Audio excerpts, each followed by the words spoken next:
একটা কাজ করি জানো, এই যে কাজ বুক সেলটা আমি ক্রপ করে দেবো। হ্যালো এভরিওয়ান, আমি বর্ণালী। আমার ব্লগে তোমাদের ওয়েলকাম। তো দেখো, সকালবেলায় ঘুম থেকে উঠে আমি একটু ব্যালকনির সামনে এসে দাঁড়িয়েছিলাম। দুদিন ধরে একটু লেট করে ঘুম থেকে ওঠা হচ্ছে, কারণ তো ছেলের স্কুল ছুটি, তো একটু লেট হয়ে যাচ্ছে, উঠতে উঠতে ভালো লাগছে না কোনো কাজ করতে আর তখন। তো একটু ব্যালকনির সামনে এসে দাঁড়ালাম, আর ছেলেকে টিফিন দিয়েছিলাম পায়েস আর মুড়ি। আগের দিন পায়েস রান্না করেছিলাম। তো টিফিন, ছেলেকে টিফিন দিয়ে দিয়েছি, মুড়ি আর পায়েস। এবারে আমিও ভাবছি কিছু একটা খেয়ে নেবো, খেয়ে দিয়ে চান করে পুজো করব, তারপরে রান্না করব। আজকে মঙ্গলবার, নিরামিষই রান্নাতে। দেখো এই যে ব্যালকনির সামনে এলাম, কাজ করতে করতে একটু ব্যালকনির সামনে এসে দাঁড়াই, বাইরেটা দেখি। আজকে রোদ দিয়েছে, রোদের খুব একটা যে জোর নেই, বেশি রোদ মানে রোদ হচ্ছে, আবার একটু মেঘলা করে আসছে। একটা কাজ করি জানো, এই যে কাজ করি আর আমি এই যে গান শুনি, কাজ করতে করতে গান শুনি, মনটাও ভালো থাকে, কাজেরও পুরো এনার্জি আসে।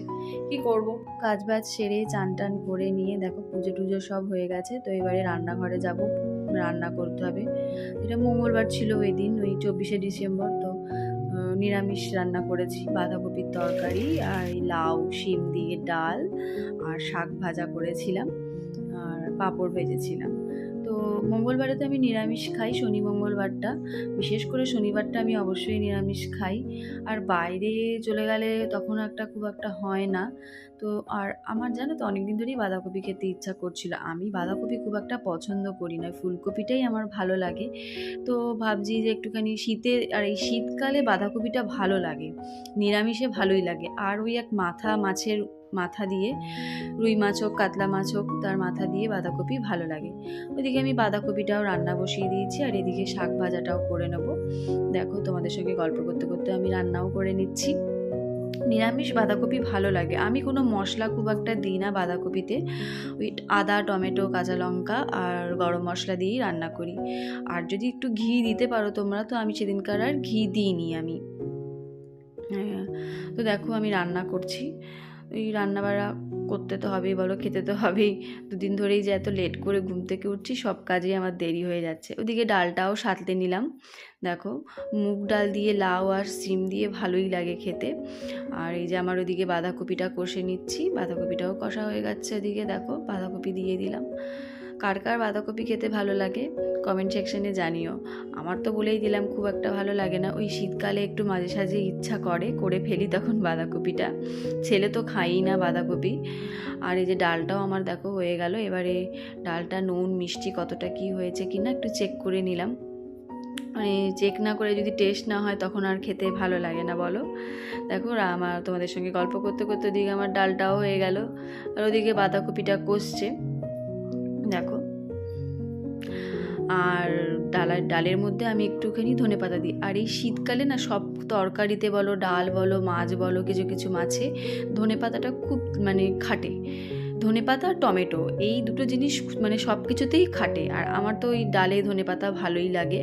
দেখো ধনেপাতাটা দিয়ে এবার আমি ডালটা নামিয়ে নেব। লাস্টে একটু মিষ্টি দিতে ভুলে গেছিলাম, মিষ্টিটা দিয়ে দিলাম। আমার ডালও হয়ে গেছে, আর ওদিকে শাক ভাজা বসিয়ে দিয়েছি, শাক ভাজা হয়ে গেছে। দেখো আমার রান্না প্রায় কমপ্লিট হয়েও গেল। আর ওদিকে ছেলে খেতে বসে পড়েছে, ওর খিদে পেয়ে গেছে, তো আমিও ছেলেকে খেতে দিয়ে দিলাম। আর আমার ছেলে আবার মানে নিজে মেখে খেতে পারে না, ওকে মাখিয়ে দেবো তারপরে ও খেয়ে নেবে, নিজে নিজেই খায়। আর এই সব রান্নার শেষে এই বাসন মাজাটা হচ্ছে সবথেকে বড় কাজ। আর সন্ধ্যাবেলাতে একদম ডাইরেক্ট চলে গেছিলাম। সন্ধ্যাবেলায় দেখো এই যে বাজারে এসেছিলাম, ছেলে প্রত্যেক বছর ক্রিসমাস ডেকোরেশন করে, তার জন্য কিছু জিনিস লাগবে, ওই জিনিস কিনতে চলে গেছি আমি আর ছেলে মিলে। দেখো এখন মানে কত রকম জিনিস বেরিয়ে গেছে বলো। আর আমি ভাবতাম, ওখানে দাঁড়িয়ে দাঁড়িয়ে ভাবছি আমাদের সময় এত কিছুই ছিল না। ক্রিসমাস ডেকোরেশন করব, সাজাবো, সান্টা ক্লজ এসে গিফট দিয়ে যাবে আমাদেরকে। এখনকার দিনে বাচ্চাদের কত কিছুই লাগে, এই যুগের পরিবর্তন বলতেই পারো এটা। আমার ছেলের গিফট টিপ সব কেনা টেনা হয়ে গেল, দেখো ক্রিসমাসের জন্য ডেকোরেশন করবে। তারপর বাড়ি চলে এসেছি, বাড়ি চলে এসে এই যে প্যাকিং করছি। তো আমরা ঘুরতে যাচ্ছি, আর 2-3 দিন বাদেই তো ঘুরতে যাওয়ার ব্লগ আসছে নিশ্চয়ই, চিন্তা করো না।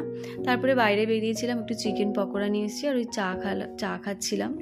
তারপরে রাত্রে করব ওই বেগুন পোড়াটাও বসিয়ে দিয়েছি। দেখো আমার ছেলে ক্রিসমাস ডেকোরেশন করে নিয়েছে, কেমন লাগছে জানিও। ওই বললাম তো 25শে ডিসেম্বরের আগের দিন। তো ব্লগটা এখানেই শেষ করলাম, ভালো লাগলে লাইক করতে ভুলো না।